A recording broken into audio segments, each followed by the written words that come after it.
Good morning. Thank you guys for tuning in into our latest podcast episode.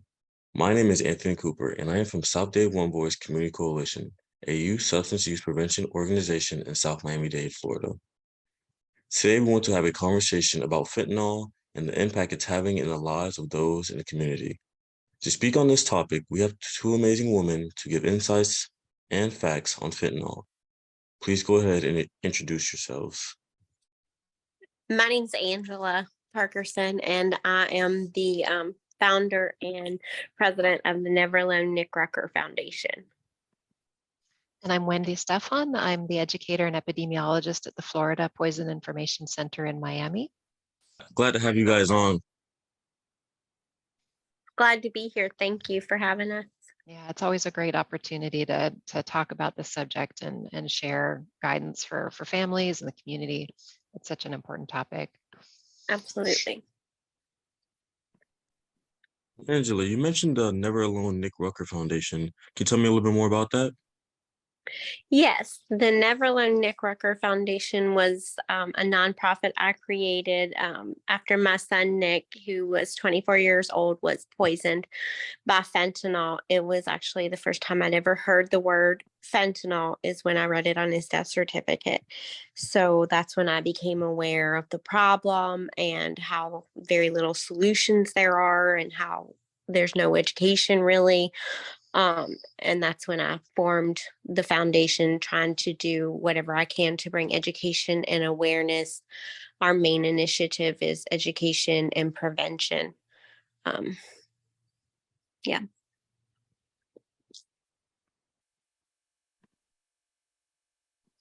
Well, for those who don't or unaware, what is fentanyl? Okay, so fentanyl, there's two types of fentanyl. One is pharmaceutical grade fentanyl, which would be found in hospitals that it's pharmaceutical grade. It's used for cancer patients or people who are on in ICU, on respirators. They use it in surgeries, all kinds of things. So it has a pharmaceutical purpose. But the fentanyl that's out in the community, the fentanyl that killed my son, it's illicit fentanyl. It's not pharmaceutical grade. And according to the DEA, it is actually analogs sent from China to Mexican drug cartels, where they then create counterfeit prescription pills that mimic things such as Xanax, Percocet, Adderalls, in the pursuit to make people believe these are prescription pills, but in fact, they're all illicit fentanyl and filler powder. And then they also lace it into cocaine and methamphetamine and heroin. So it's not pharmaceutical grade. It's not evenly distributed. And most of the people in the community, like my son, they have no idea that this fentanyl is even present. They believe, like he did, that he's taken a half of a prescription pill, or, someone may think they're doing a street drug, even smoking marijuana, and it has fentanyl in it without their consent or knowledge. They're not choosing to ingest fentanyl.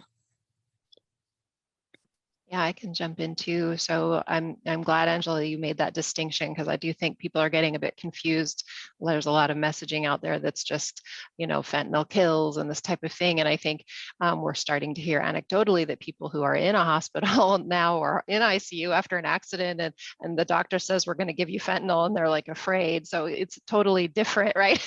So we don't want, people who are being prescribed it to be afraid of it. But yeah, so the substance that's out in the community is an opioid. So it is in the class of drugs related to opium. So it has similarities to morphine and heroin and these type of things, but it's very, very potent. It's much, much more strong. And it's also very inexpensive to produce, which is what's really driving this whole issue. It's not that there's this sort of morbid desire to like kill people or something. I mean, that's not the intent. The intent is to make something very, very potent that can be then shipped easily. And so that's how it's getting into the country. It's not a big heavy block the way like a heroin type product is. It can be shipped in a very, very small amount in an envelope, essentially. And so those shipping patterns and sort of these market factors have conspired to make it inexpensive and easy to move, which then means this is really very common now in the drug supply, for street drugs. And I just got back from a forensic conference where they were saying that in the Denver area, the tablets aren't contaminated with fentanyl, they are pure fentanyl. So that is essentially what's out there, even though, as Angela was saying, the pill may be, sold on the street as one thing, but increasingly it's not a matter of a trace contamination. It's just what's available because it's cheap, easy to move, et cetera. And then, of course, for someone who's naive to it, who doesn't have this tremendously high tolerance, that people can have with people with very advanced addiction to opioids, would probably be able to tolerate some of these pills or even seek them, which is really amazing for people who are, naive to this to this area, to this sort of, drug use patterns.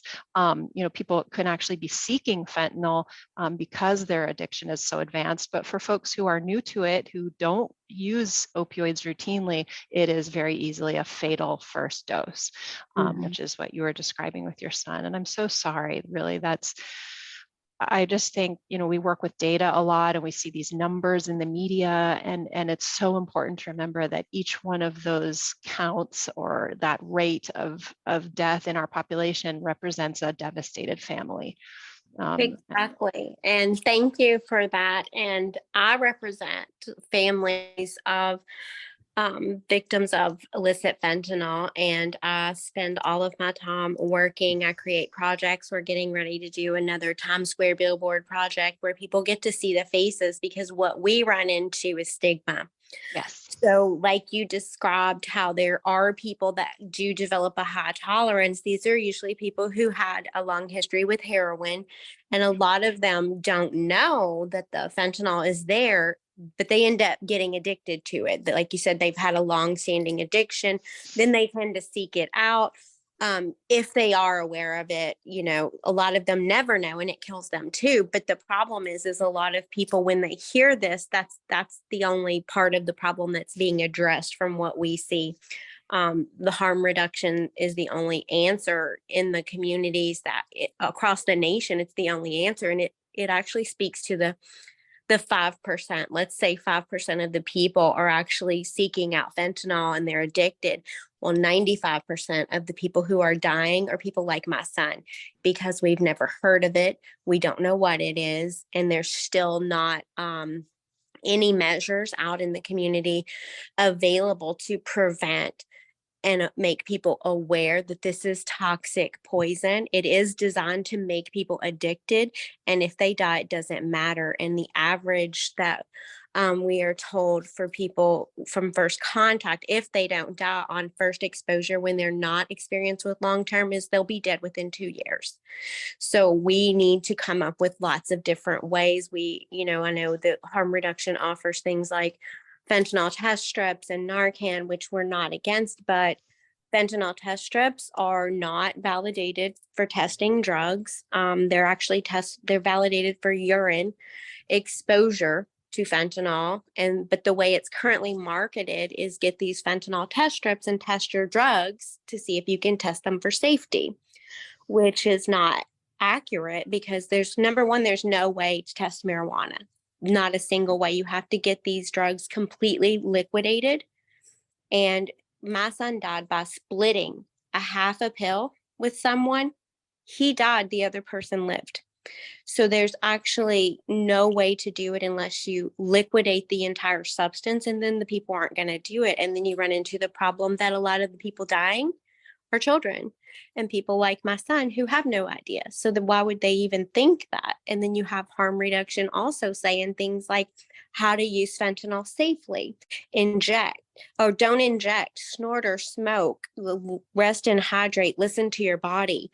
Those are actually messages that are going out into the community through like health departments, and it's dangerous rhetoric. And when I've tried to get them removed, I've been blocked by health departments for that because I don't subscribe to their ideology of harm reduction, which, harm reduction is very good for people who are addicted to drugs and it's needed. Absolutely agree. But it's only one part of the problem to a multifaceted problem, and it doesn't even address. That's why the record numbers of people are dying. My son died. It ruined my life. My whole entire family is impacted. I'm not the only one, and the numbers continue to grow. And it's just that's why I'm really excited to be able to have the opportunity to speak in these platforms so that we can get the education out there that people need to hear. Yeah, I think a public health approach has room for all of those components. I think historically we've taken very much of a law enforcement approach that we're going to like somehow arrest our way out of drug addiction and just seize all the pills, capture them. And the bottom line is this is a really complex behavior, right? That behavioral health is really complicated, has to do with a lot of things. And so I think there's room for all of these different approaches. But as an injury prevention educator, yeah, my passion is to get ahead of it, right? To get out before people are exposed, before people develop those for either, are poisoned acutely, as you mentioned, or develop those addictions that, threaten their lives over time. So I think there's room for a lot of those different approaches.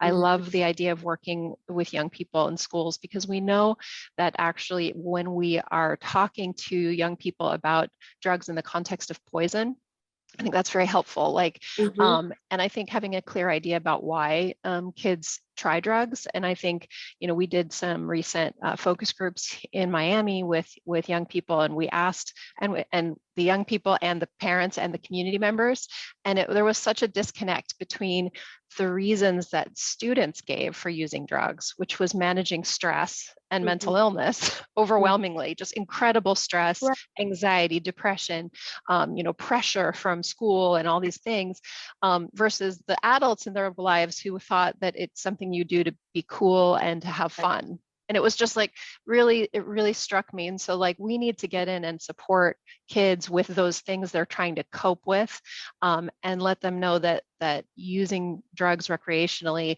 or self-medicating with drugs has its own quite serious risks, right? So yeah. And I 100% agree with you on that. When we come at this with the truth, okay, this is poison. You're being poisoned. One use of a pill, just one use, if it doesn't kill the person, now they're addicted to a substance potentially 100 times stronger than heroin. That's a lifelong addiction. And most of these kids have no idea.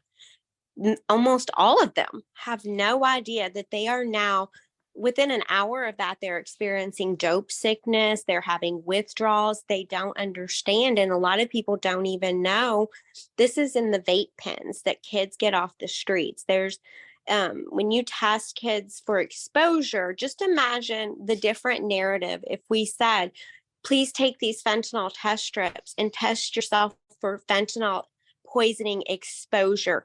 Because if you have test positive for this, you need to seek immediate treatment because you are now addicted to a substance 100 times stronger than heroin. That would really change the narrative. And I agree with kids self-medicating and things. And a lot of people say to me, why did your son take a prescription pill that wasn't his? And I say, why wouldn't kids take pills? Because number one, we're a pill-giving society. Very much. There is no way. My son was 7 years old and had trouble focusing in school. And instead of getting extra time, he got an ADD diagnosis and pills. And that happens to a lot of people, which when he was older and he ended up getting diagnosed with Asperger's and they took him off the medication, he told me, Mom, you guys basically put me on methamphetamine. And a lot of my friends are addicted to meth now because they have been taking these pills. He's like, I'm not mad or anything. I know you did what the doctor said, but it is methamphetamine. So there's a cultural issue here where you have prescription pills that people get addicted to that would lead to these long-term addictions like heroin. Those the original cause of a lot of that is prescription pharmaceuticals and overprescribing, which we're now aware of with the communities suing pharmaceutical companies and all of the state money that's coming in, because it's been proven, that they've done that, which is why we need to really talk to kids and let them know the truth, because this is one time one time. If it does not kill them, this isn't like when we were young, when we could experiment with things. Kids can't even try marijuana. Like, kids a long time ago, they could do that. It wasn't going to ruin your life. That's It so wasn't going incredibly to kill strong you. too. Even the formulations of the marijuana products are not like a mild thing either. So that's the other thing we're doing education on to have people have a clear understanding. And I think another thing that we find really convincing or interesting to kids when we're out in the community is also that we react very differently. Our bodies react differently to opioids depending on our genetics. And I think it takes some of the idea that 1 in 8 of us probably has a predisposition genetically to addiction is really important, because it takes away some of this sort of myth in my mind that somehow people who become addicted are somehow morally or like they're stupid or something. And I think kids have this idea that somehow that's that you could be smarter than getting addicted, which is like and so we talk about how people who have that genetic predisposition experience drug use dramatically differently than others. And that's why you might have 8 friends and only one of you develops an addiction, depending on the circumstances. But it's not a matter of sort of personal fortitude or something that keeps people safe. And I think Right. that understanding is also very helpful, that we don't all experience the same substances the same way, right? And so certainly with fentanyl, the potency is the main issue. But for addiction over time, that people have different pathways to addiction, and sort of talking to kids about that. No one intends to get addicted. Right. And I 100% agree. And 20 years ago, that would be the only conversation. Yes. But fentanyl has my logo, my motto is fentanyl changes everything, because one use, you are addicted to a substance. It doesn't matter if you know you're addicted or not. That's the problem. Before, it would take several years of experimenting or whatever to build up to that a lot of times. And you would experience some adverse side effects. People would notice. You would have options to go to treatment. Then you have 10 to 20 years to recover. Yeah. That is not what's happening here. For Children sure. are dying in record numbers. So it is an emergency that we let them know that this is intentional poisoning. This is intentional mass poisoning, because this is an addiction unlike anything we have ever seen. This is not even opium. This is synthetic opium. Think about when we had the bath salts, and how that did to what that did to people. This is the same thing. These are not. This doesn't come from a poppy plant. This isn't. This is made in a lab in China, and put together on the border of Mexico in these labs. Barrels and buckets. Yeah, bathtubs. And it takes the size of 2 grains of salt to kill you. And it used to be, when my son first was killed in 2021, the DEA put out that 4 in 10 pills were fatal. It's now 6 in 10 pills are fatal. That trend is not going to be going down. It's going to be going up. And these kids are like addicted to this stuff, and it creates customers really, fast, and then they're dead. They don't get a chance to recover. My motto also is you can't recover from a morgue. No. My son is dead. He never had a chance. He never struggled with addiction And that's the story of so many, which is why, to me, there's two different things going on here. People who've had that chance to build a tolerance to addiction, and then those who haven't, people who don't understand. And my son thought that people could experiment with drugs, just like they say how to use drugs safely. I mean, he thought that, and I knew he thought that. Um, and to me, it's like, okay, don't do that, but I understand, don't try anything like heroin or stuff like that. I knew that he thought that. No, But back pills when have I kind was of young, pills are not scary to people. right, You know, and I back, mean, like you yeah, they said, our come from culture a embraces them. yeah, they come from a pharmacy, and it's not like he just believed that if you were an adult and you wanted to try something, that you should. And that's actually the harm reduction, what they say too: my body, my choice. Don't shame me for drug use, which I get. Don't shame someone when they're addicted to drugs. They cannot help that. They are addicted. But also, these are not normal drugs. These are not normal drugs. I don't think we can say that enough. These are poison. This is poison. Yeah. Well, at the Poison Control Center, we've been sort of trying to ring that bell for a while, and it's been Exactly. challenging. And so, but when I'm out in the community and I'm telling, 90 some percent of our fatalities, over 96% of our fatalities are not small children. Like, people tend to think about children, small children being poisoned, but in this case, really, we're looking at we're looking at substance, exposure like this. And like you said, it doesn't have to be a long-standing issue. Certainly, we have people who, I think we have 25 million people in this country in recovery right now. So, for a lot of people, it's a lifetime thing. But for young people, particularly, sort of coming into it, we know that a certain amount of experimentation is fairly developmentally typical, but we want people to survive that stage of their lives, right? That's the idea. Right, because the CDC says that fentanyl is the number one killer of people 18 to 45, and it's the fastest growing killer of children aged 12 to 17. Right. Yeah, because it's in people's homes, who are using routinely, but it's also, just is circulating in the drug supply in a kind of an uncontrolled way.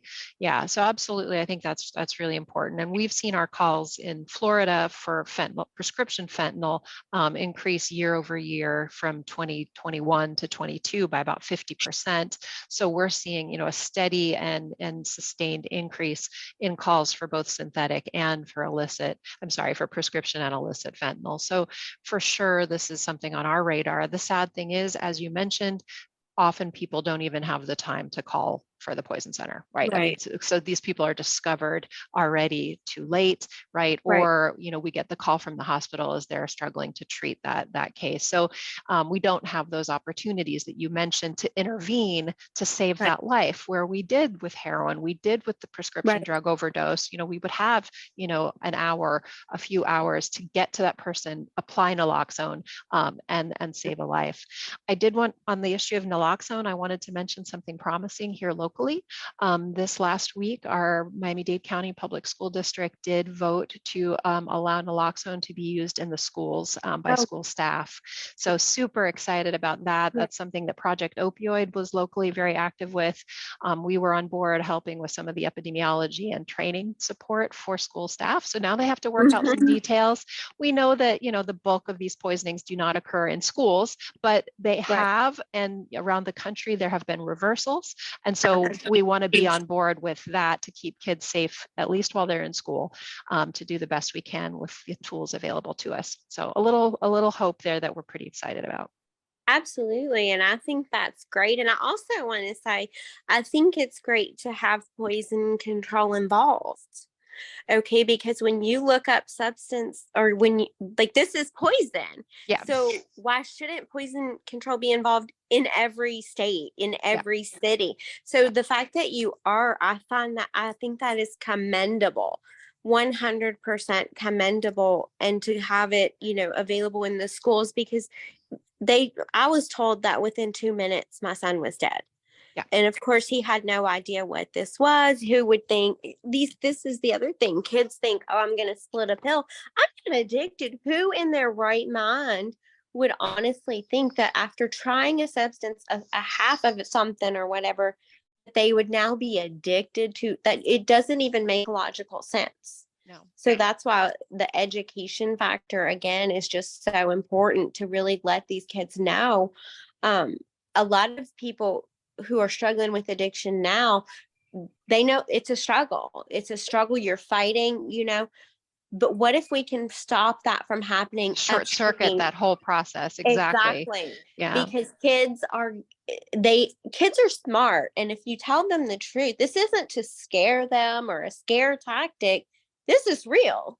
Like, Yeah. this is real. The fact that I'm sitting here talking to you because my child is dead from drugs, it is insane to me. Yeah. Insane to me. He, if anything, I would have thought he committed suicide because I didn't know what happened. And that's the other side of this coin. That a lot of Yes. people, this don't even get counted.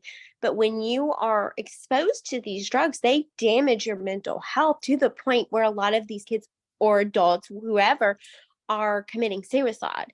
We've seen those Even rates increase. Yes. exactly. Even the only term, the medication treatment, the MATs that they offer, like Suboxone, long term, that's what a lot of people are offered, and whatever helps, whatever helps. But a lot of people, it's not helping, and being on that long term, they end up, suicidal. So for real, to me, it's really about that prevention and education and stopping it from coming in. Now I understand they can mail it, but just because someone can do something doesn't mean I should stop fighting No, of to stop course. it. Because And my son, if I could do anything, I work nonstop to let people know what I couldn't tell my son. I can't tell my son, you can't experiment, Nick, because if you do, you're going to be dead. You're going to ruin, your life's over, and all the rest of us are going to be like lost without you, trying to find a purpose and passion. And the only thing that keeps me going is the thought that I can help prevent another parent from being in my spot and to another child to be educated to what Nick never knew. Would he have done it? I don't know. But when we have this dangerous rhetoric out there, that says how to use fentanyl safely, well, that's 5% of the population, and I'm being generous with that.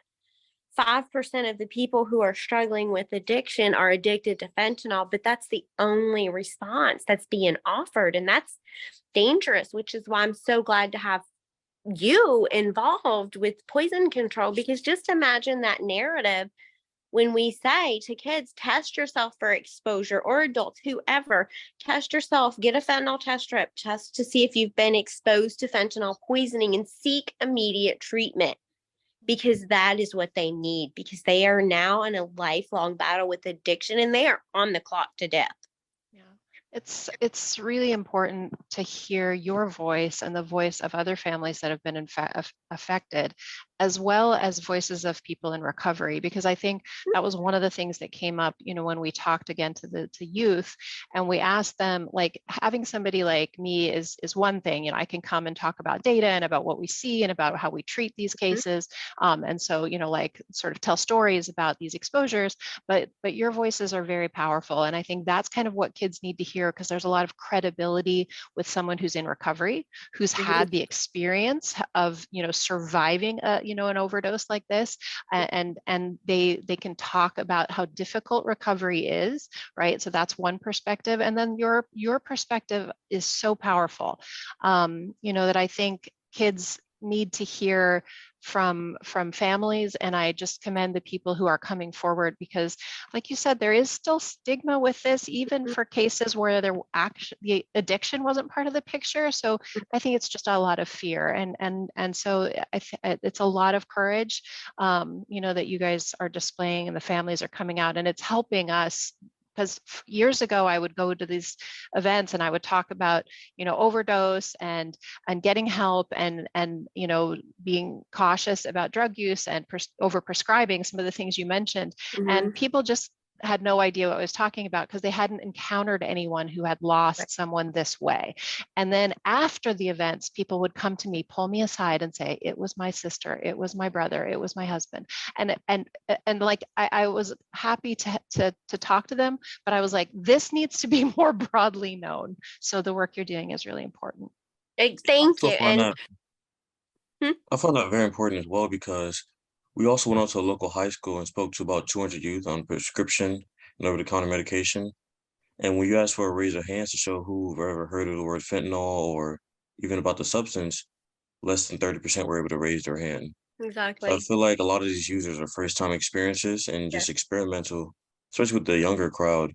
Mm-hmm. So again, Right. also, And go ahead. part of what we have done in our nonprofit, our main focus is to bring the faces out. So we do things like billboards, but we also have these signs with the kids' pictures on, and they're any age, but I really focus on kids because they're really forgotten. Like, harm reduction doesn't even address what's happening to kids. And the fact that they are now addicted to a substance stronger than heroin is alarming to me, if they survive at all. And if you know as many people as I do that now have lost children, you understand. But it says my life matters. And then it says fentanyl is not a choice, it's murder. Never say not my child is another thing on some of them. And we take them to events, and right now we have almost 500. They're 12 by 16, and we set them all up together. Talk about when people see that, they see it differently. What they hear on the news, it's like, I thought this too. Oh, not my kid. My kid doesn't do things like that. It wasn't that I was judgmental or anything. It just went in one ear and out the other. So, like a lot of parents. So what I want them to say is, I want them to take a little pause and say, this could be your kid, because it's anybody. And when people see these faces of everybody, it's really a different scenario. Even I learned about some of my best friends now that their parents, that their child was addicted to heroin. These are some wonderful, wonderful parents who love their children. Some of the best moms I know. And I didn't know anyone really who was addicted to heroin. So I learned about that on the movies. It's like, oh, this is someone who lives under a bridge. Well, that's not necessarily, like, that's stigma, right? And I didn't ever they encountered stigma throughout their child's addiction. I didn't encounter stigma until I was told my son was dead. He was getting an autopsy. I didn't have a say in it, even though we didn't want it. 3 months after my son's dead, I was told a crime had occurred. I went to speak to the detective. He had no idea who my son was. So my son was not addicted. He was murdered, but he was stigma because he was just another dead drug addict. And I've fought and fought and fought to try to get something done about that. I even know people involved, but there's just so much going on. And I think a lot of it was they were kind of caught off guard. I don't think they knew how to handle it. I think they still don't, but not knowing how to handle something and continuously doing things like we've always done is pretty much the definition of insanity, isn't it? Yeah. And I do think, like you said, that kids do have tremendous capacity to change their behavior and to respond. Like you said, they're smart. And these focus groups we did were so informative and really very nuanced about like why people would choose to seek drugs, et cetera, why they might use it. Kids understand that other kids are going through stuff, that they have sympathy for kids who are struggling. And so how can we better support them through that process? And also, at Poison Control, we love parents. Like, we are not, we are always talking to parents who are freaked out, from the time they got a toddler to the teens, like we're there to support them. And we recognize that this is not a function of bad parenting. And I think that's really important, that there are these developmental processes that cause kids to seek, whether it's novelty or creativity, or they want to belong with other kids. They want to show affiliation with kids they're impressed with. They want to manage social anxiety. There are like picked a lot of really valid reasons to try to anesthetize yourself, right? Or to insulate yourself in some way, right? And they're just not, these are not great ways to do it, right? And so I think working with young people, they really do get it when you talk to them seriously. And like you said, not with sort of overblown scare tactics, which I see sometimes still with law enforcement. Unfortunately, there's some things that they come in with kind of with double barrels and frighten people. And I worry because I feel like now the message of one pill can kill is honest to goodness the truth. Whereas historically, I think some of the drug prevention education has been overblown. And so now I think we're kind of struggling with that, because now this is really what's going on. This is what Project Opioid has said too. Like, listen, some of the old drug education was sort of hyperbole. It is not now. Yeah, but I do think kids can change their behavior with the support, with the stories, with understanding, and treating them with respect and honesty about what is going on. So I do have hope, but we just have to be out there, and we have to get into more schools. We have to talk to more families, and again, have services available for the parents who have the addiction, right? Or, and then the drug take back. I wanted to mention that because what I think some of the dynamics that we picked up in our research is that kids are experimenting, and they're experimenting with opioids that they find at home, which are pharmaceutical grade, right? So those are not contaminated necessarily with fentanyl, right? So they've tried them, they've become dependent, or they've used them without harm, but then they run out and they turn to the street, and then that's where they start to encounter this illicit form, which is so dramatically more potent and more dangerous. So what we've been advocating, in our service area, is getting medications, any prescription form of opioids, all the powerful, medications that aren't needed, out of the home, because for some kids that's gateway. Not all kids, obviously, but for some kids. Right. And from what I'm finding from the parents that I talk to, who, because their children are dead, they got them from a friend. Yep.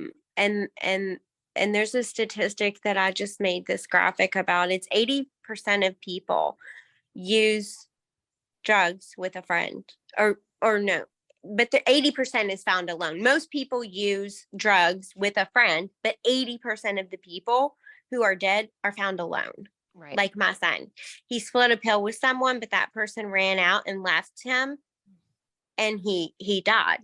That could have, naloxone, all this stuff, I had no idea. But about the reasons why kids do it, I think the culture is just going back to that culture of medicating everything and not allowing people to be individuals is the problem that I see the most, because kids, we're made to conform. If you're not I call it my XYZ theory. If you're not X, Y, and Z, something's wrong with you. You need to be medicated. We don't have time for this. Get with the program. This is what we do. Oh, you're unhappy? Oh, no. We can't have unhappiness. Take this medication. Cheer up. Everything's fine. Well, that's not real. That's not real. And I spend a lot of time talking about this, especially after my son was murdered, because I was given 3 days off of work when my son was murdered. Okay. And I'm like, that's crazy. First of all, normally I'm a worker. I just go back to work. Right. Well, this was my son. He was murdered. I wasn't going to have it. It's like, if you don't go with what's expected in society, there's a problem with you. That is the biggest problem I see out there, because kids are not all X, Y, and Z. They're A's and B's and C's, and they need to be celebrated for that and allowed to be that without being shamed and medicated for it. I really just don't want kids to be dead. I mean, my main focus is keeping them from being dead.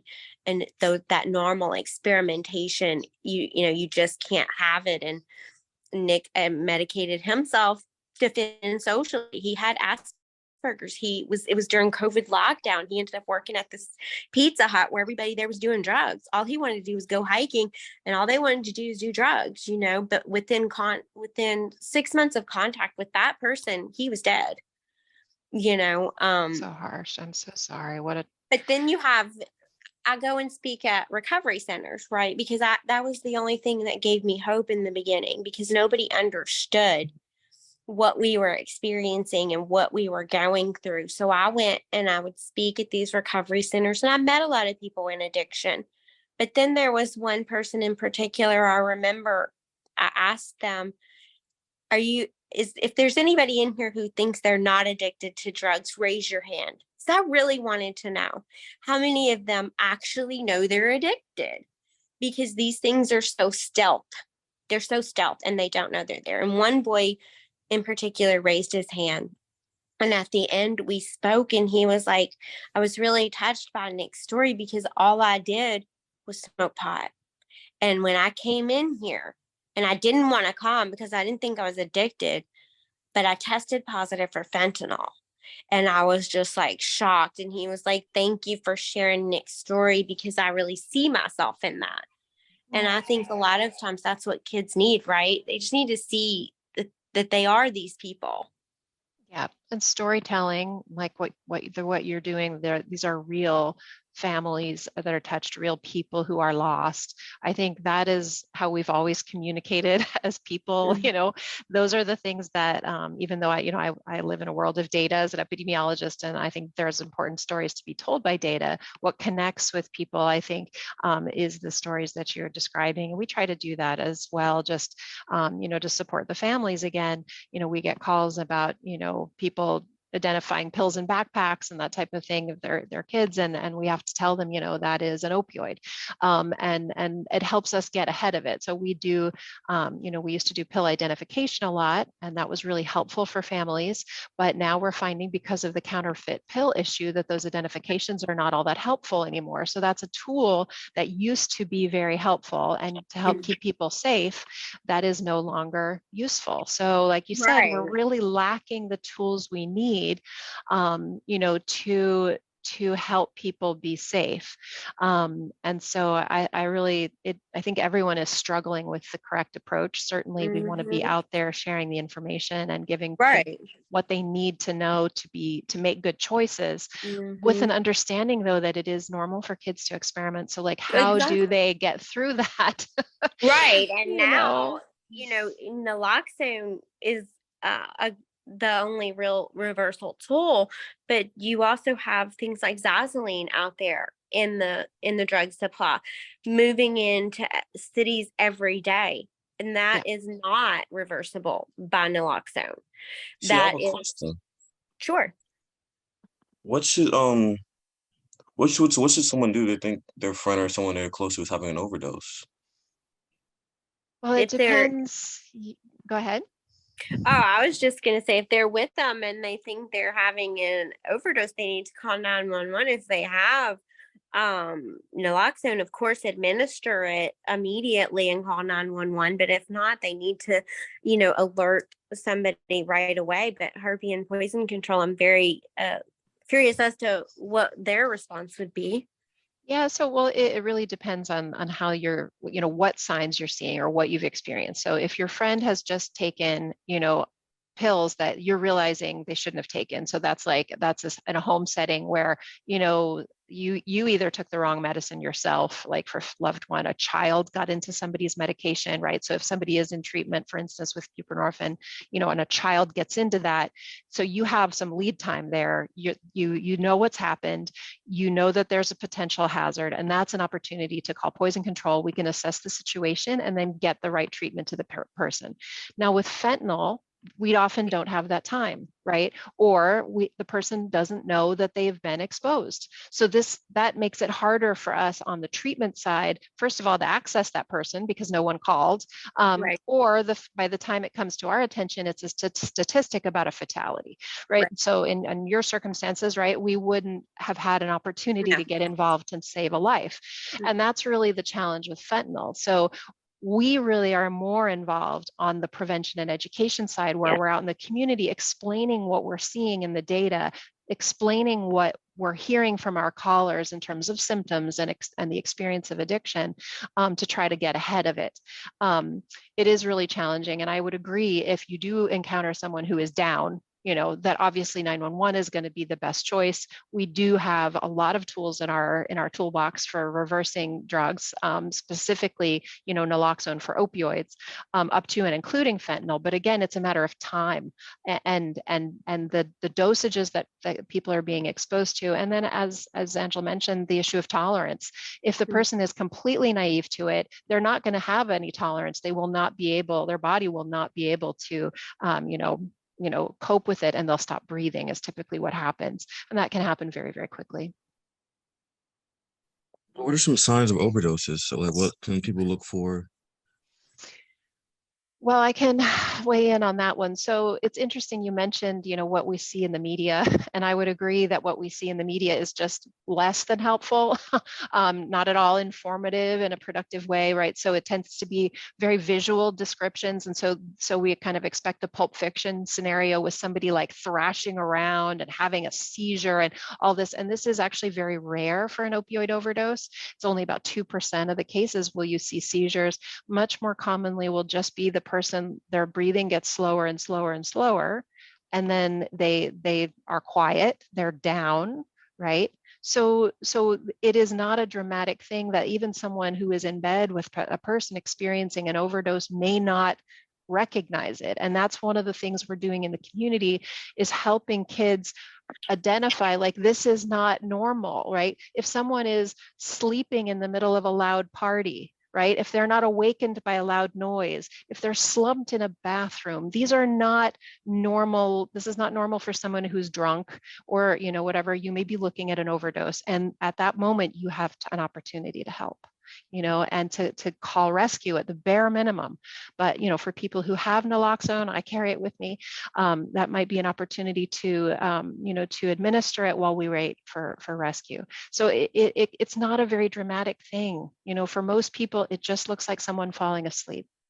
And that can be very, very, very confusing to people, or you just don't even recognize it. And so that's one of the things we work on with kids. I actually demonstrate it. I say, okay, come on out here, and I get a person. I'm like, okay, everybody, if this person was experiencing an overdose, what would we see?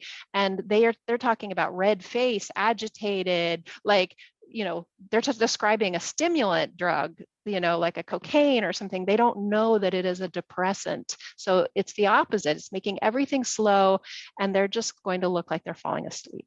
And that's really very deceptive. And I think that's a good point, and I'm glad you brought that up, because a lot of times, and that's very hard for me to talk about, because I can't watch these types of things, but it is that they call it nodding out, that people do. They get this slumped over, and it's very quick. And kids don't have the experience like us as an adult. We could be like, that's not normal for you to be at this party and to be over there snoring or whatever you're doing. These are children. A lot of times this is happening to, or people who are maybe have exposure to drugs. I'm not sure. Maybe this is something that happens. I don't know that, but I'm speaking even for myself as an inexperienced adult.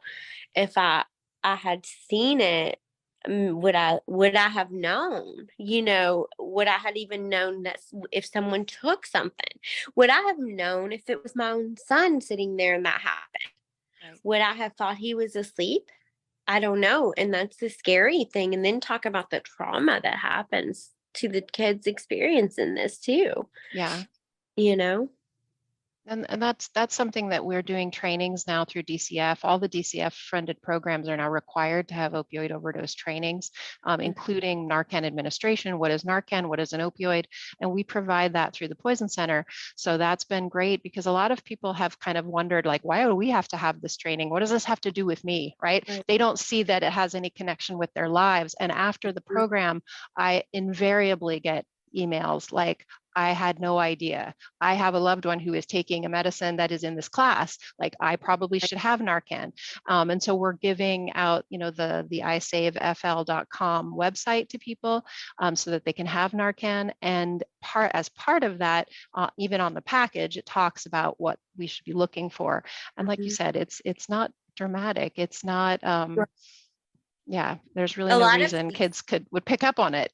No, and a lot of parents that I know, because I have a lot of the kids that I know that have been killed were between that 15, 17-year-old age range, and they just left them because they thought they were asleep. And then, they were not asleep. They were gone. And then they, even the next day, when they're not moving, they still don't realize it. Oh my Lord, yeah. And that's the other thing that we touch on, particularly with youth, is the legality issues. The fact that you can call and get help in Florida because of the Good Samaritan law. You can have and give Narcan without fear. That these are these things that kids don't know. Again, they panic and freak out, even if they see that there's something wrong. Maybe they don't know there's a drug that reverses the overdose. They don't recognize that. So all of these things are things we can train And then and share.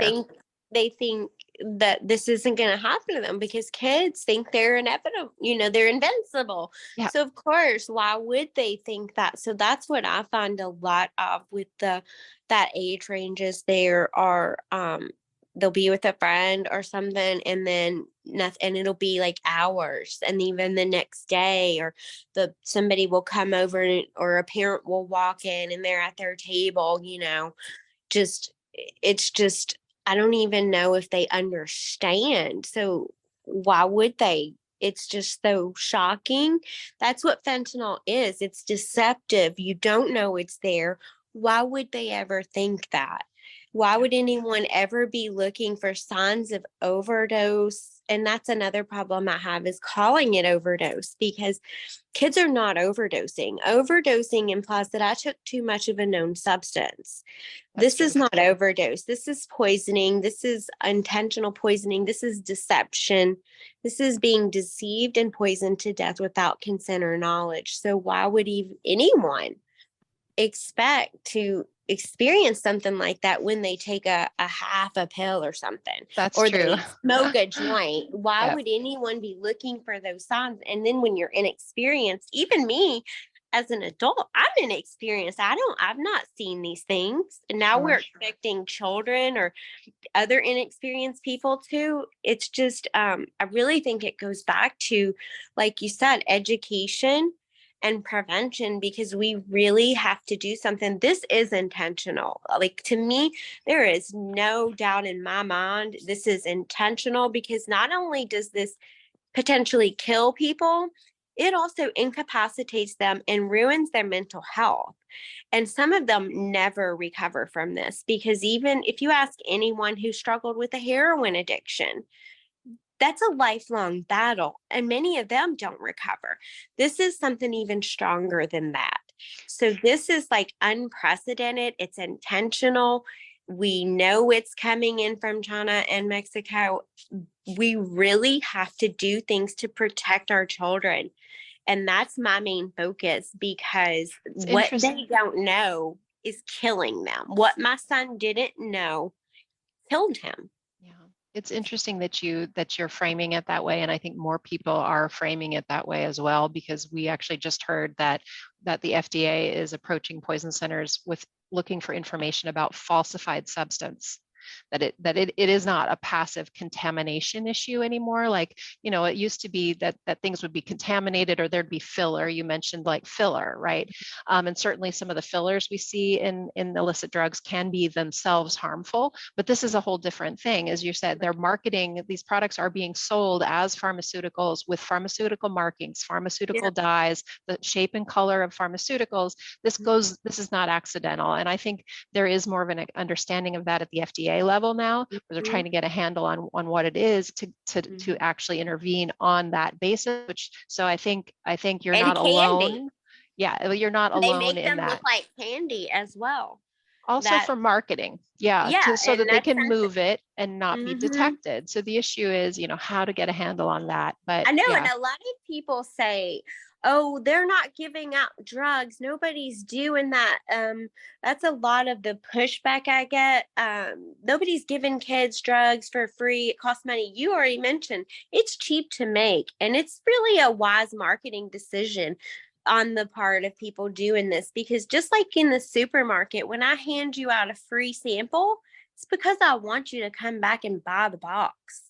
I don't hand out free samples because I'm going to lose money. I do it because I know these free samples guarantee you're going to come back because that's how they're designed.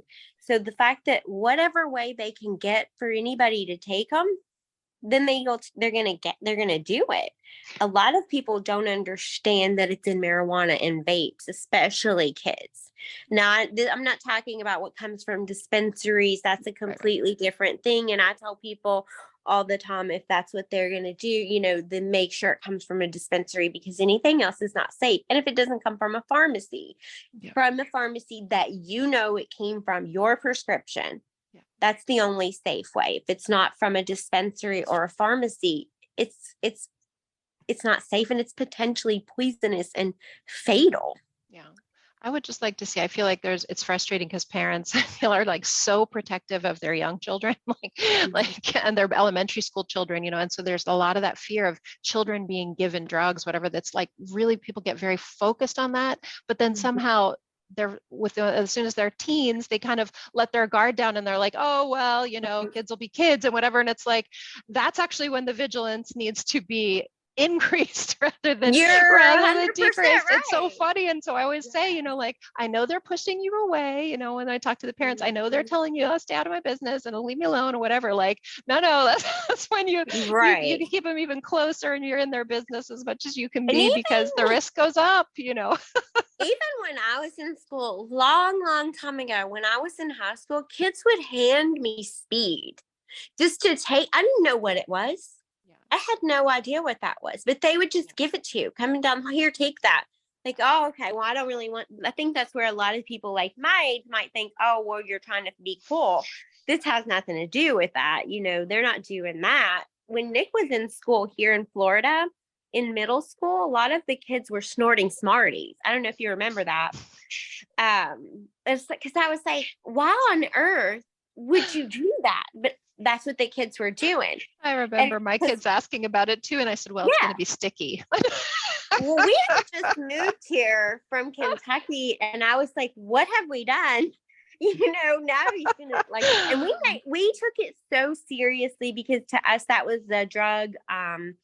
That was like taking drugs. So we made him go to an AA meeting. We took him because we wanted him to understand that these types of things were not okay, because to us it was like making it not a big deal, and it did do that. In the end, that's how my son died.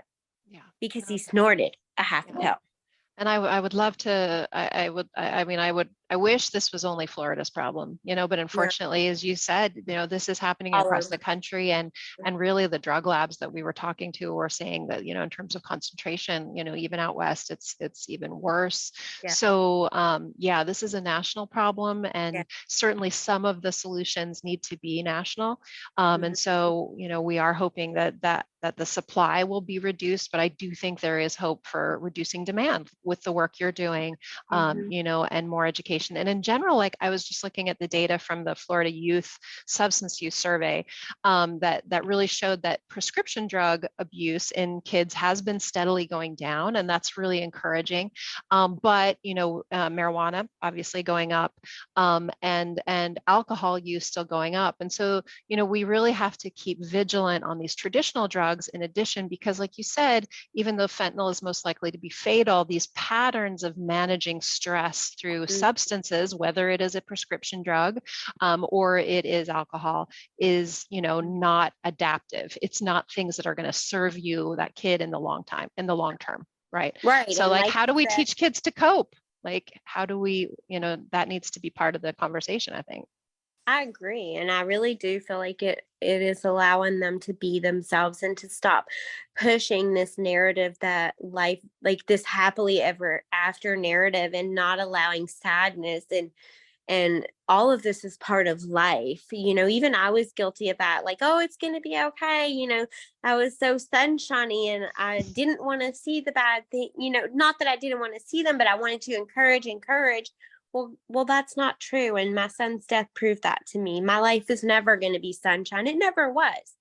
And I'm going to appreciate those good moments. And this is what I tell kids that I talk to. Life is awful. and it's wonderful. It's awful, and it's okay. And as long as we know that, and we don't think there's something wrong with us when we're having these awful feelings, then we know that there's nothing wrong with us. And when those good moments come, maybe appreciate them a little, but when the bad ones come, there's nothing wrong with that. But the national narrative is that we're all like supposed to be sunshiny and Oh, happy, and and that is social a media lie. really, Oh really, my gosh, yeah, yes. don't get me started, right? But And no, I wanted to say about since you do, data and statistics, one thing that happened, cigarette smoking in children has went way down. yes, Like everybody's like, that's so great. But guess what went up? Vaping.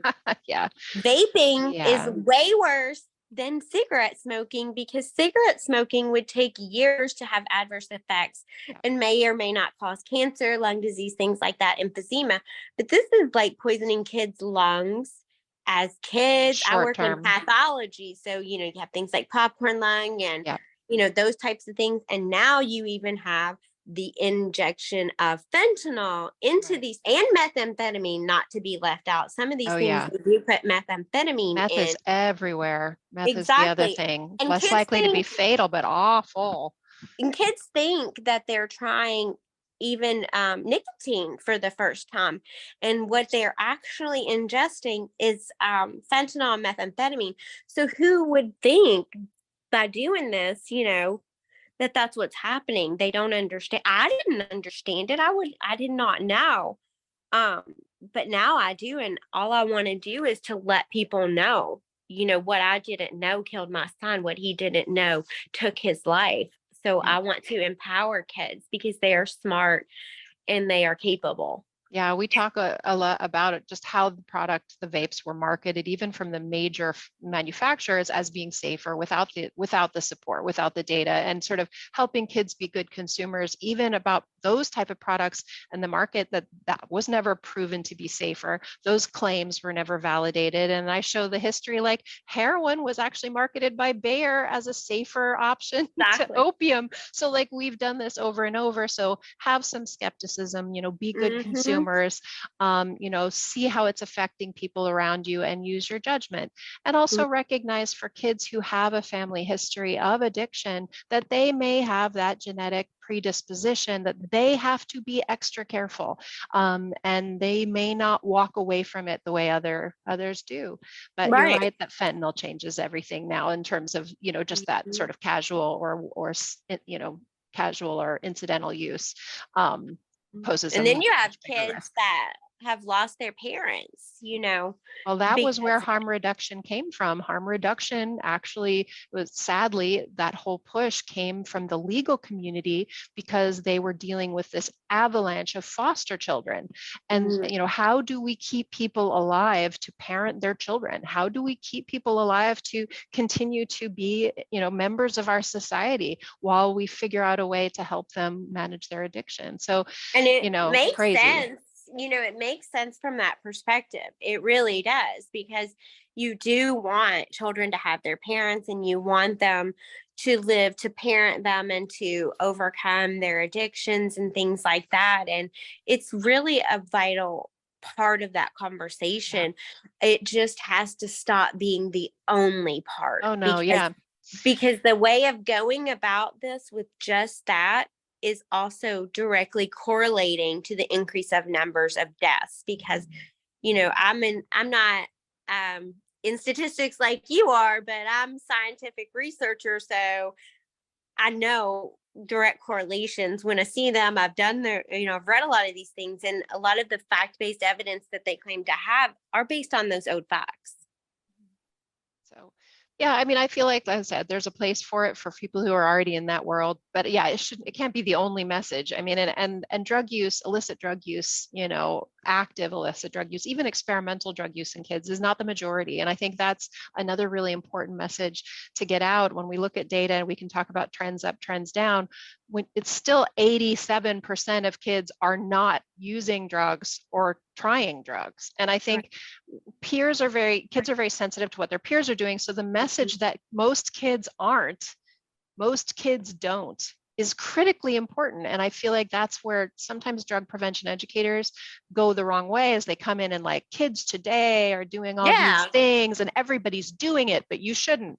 That's like a right. loser of a message. I hate that message because that's the message that harm reduction offers too. It's, we know you guys are going to use it anyway, so take these Yeah, needles no. and this Narcan and rest and hydrate and, you know, do this. And I'm like, wait a minute. Yeah, no, You're I don't see. telling kids that they can use poison Yeah. safely. I have a problem with that. You Yeah. cannot use poison safely. This stuff is not drugs. Let's Yeah. get that out there. This is poison. Yeah, I mean, I haven't seen a lot of harm reduction messaging and activities aimed at young people. So I would say that that would be a mismatch, right? Because in that group, you know, the incidence is so low, you know, you want that to me, it's you're choosing harm reduction with people who are already in it. And those tend to be older, you know. Right. So And yeah, I was that's the surprised. problem that I run into because my work is about education and prevention. Yeah. So trying to even have a voice or any funding to do stuff like that, not only does that not work, it is met with, now I have to say, that's not happened to me in Florida. I have not even tried that here yet. My experiences were all in Kentucky with Interesting. harm reduction and the way that they did things. They don't want to talk about it. When I tried to have them remove a sign that said how to use fentanyl safely, they put on social Wow. media. Their response was they were talking to a specific population of fentanyl addicted person, which I said, I understand that. Can you put that on your sign? Because children see this. And when I tell them fentanyl will kill you, they would be like, mom's overreacting. The health department says just don't inject it, only snort or smoke. And that is tax dollars paying for that. Well, I'm glad to hear you haven't heard it in Florida.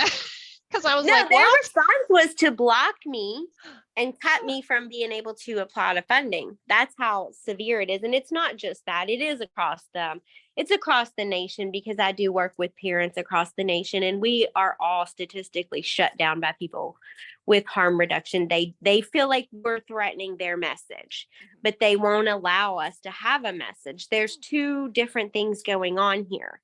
Addiction is happening at an increased rate because of fentanyl.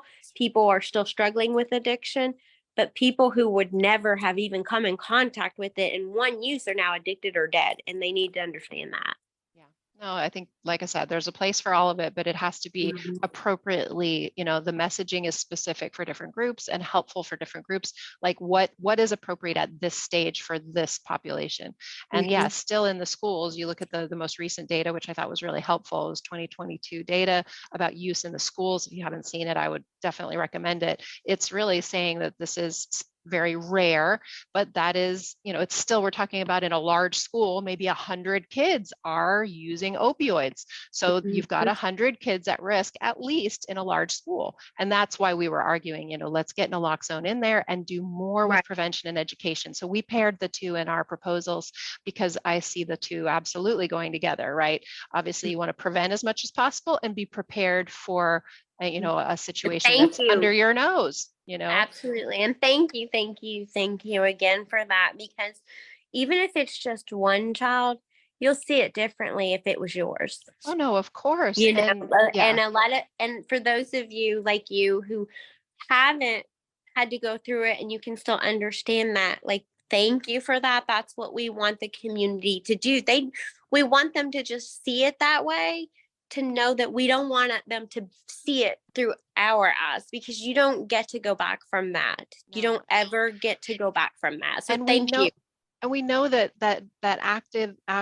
activists, excuse me, we know that activists like you and that form of activism and advocacy really can be very effective, because we can see how Mothers Against Drunk Driving dramatically reduced drunk driving in the United States.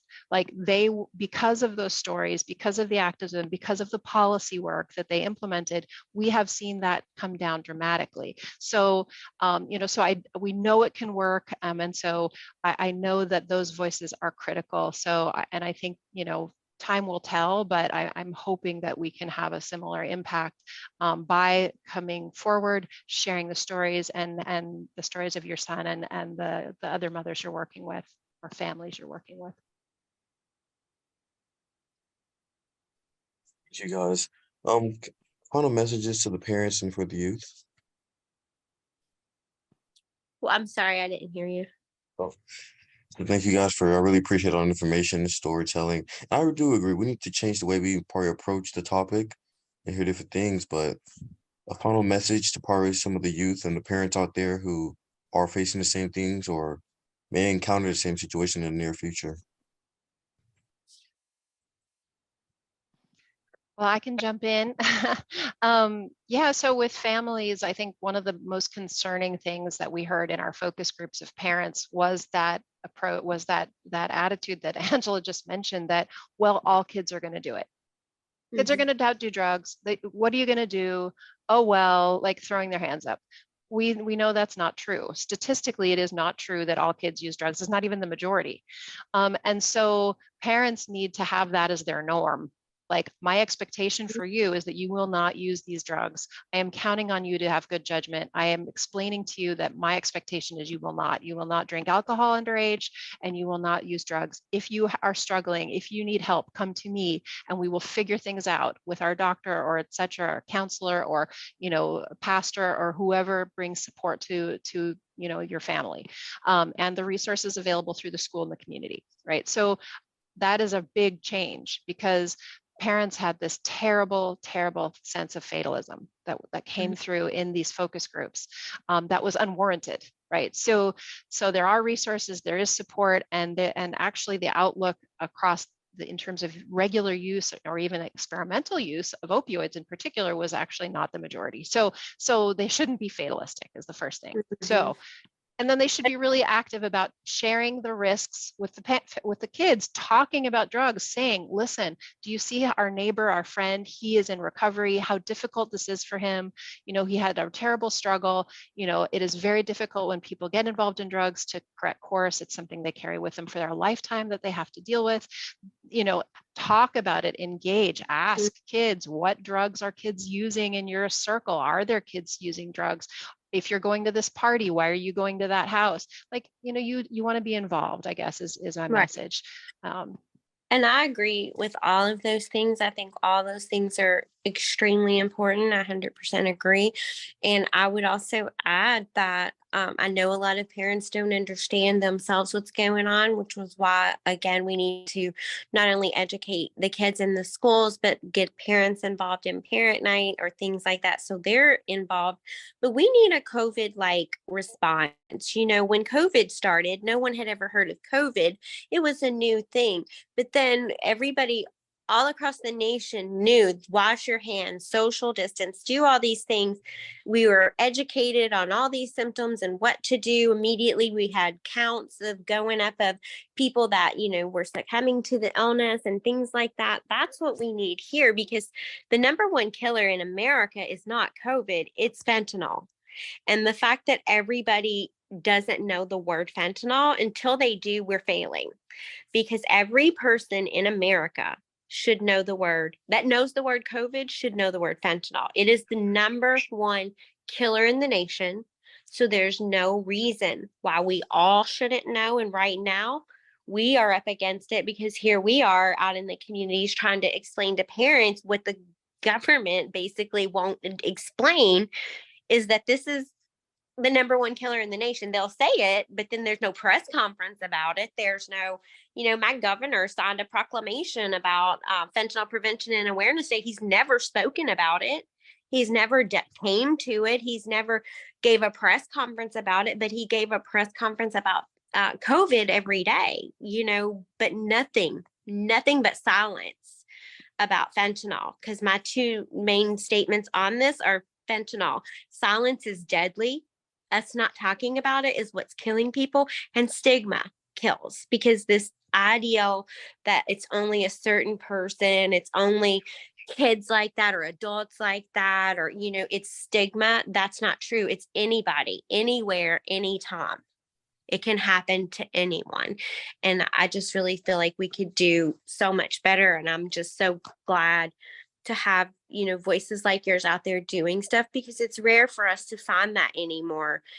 When we do, we really appreciate it so much, because it's so hard and it takes all of us. It takes all of us to educate. And I wish our government would step up and let people know fentanyl is the number one killer in the nation. And sadly, I feel like some of the early things that did come out through DEA and other groups actually turned out to be incorrect. And so we ended up creating a lot of fear in law enforcement. I don't know if you're familiar with some of the early information that somehow like a particle of fentanyl could land on your skin and kill you. And so we ended up with this panic in law enforcement that they were afraid to come in, afraid to get help to people. If they saw any paraphernalia or whatever, they were so fearful. So I think that early response was so mishandled. And the poison centers came out, and our American College of Medical Toxicology, we came out with a white paper years ago saying that, you do not have to worry about inhaling, ambient fentanyl or getting a granule on your skin or whatever. That is not going to endanger you. You need to render aid. Right. So instead of highlighting it and promoting a public health response, instead we got this weird overblown panic, which actually in my mind on the law enforcement side ended up confusing people and frightening people. So yeah, I feel like we could have definitely handled it better. But yeah, so messages for parents, I feel like, that's really was well said. I agree with what you're saying on that too. And it's like COVID. I have to go back to COVID. In the beginning, we were all locked in our homes and not allowed to be around each other, which is what led a lot of people the social isolation. But that was also, did that save lives? Was it who knows? I mean, we don't know. Yeah. The repercussions of separation are still happening. No, and you're seeing that in China, that sort of going that direction ended up, we know that isolation is not great for us. So, the whole is how do you balance that? And that generation of kids, I have 2 kids in that same age range. So I have a 19 and a 23, that their lives have been changed, and hopefully how do we just keep them, alive and supported through these next years as they recover, because they do. We know kids are tremendously resilient, but it's going to be a long-term project, I think, for families. Absolutely. So, and then you were saying messages for kids, right? We've been kind of touching on those. Anthony, did you get enough on that? Yes, thank you. So I want to again thank you guys for coming on and speaking with us and getting information for not only the coalition, not only in South Florida, not only Florida in general, but the United States of America. Really pushing this message across, because this does happen in every state. Yes. Not in every state, but also in every country. So I really do appreciate you guys for coming on. Absolutely. Well, Thank poison you. control centers are there. So if people have questions, we take calls about questions. So if someone wants to ask, what is fentanyl? What does it look like? How could we get exposed to it? Or my child has this medication. What are its risks? Can they combine this medicine with others? We're there 24/7, and the services are confidential and free. And every poison control center in the country also has an education and prevention arm, which is my job at our poison center. And we're out in the community and schools and talking to caregivers and families and healthcare providers, anyone who will listen about how to save lives from poisoning. Thank Absolutely. you. And thank you for that. And anyone that wants to see, who this is impacting, you can look at our website, neveralonenick.org, where we show pictures of people who have been lost. We also have links to other organizations that work with us about fighting fentanyl. And things like that. And we have resources available. We do a lot of work on our Facebook page to connect people. We're really just trying to let people know the truth about what's happening. So anything we can do to help any of you, we're always open and available to that. And we appreciate all the work that all of you do to save lives as well. Thank you. Thank you, guys. And thank you to whoever tuned in. Stay tuned for the next podcast.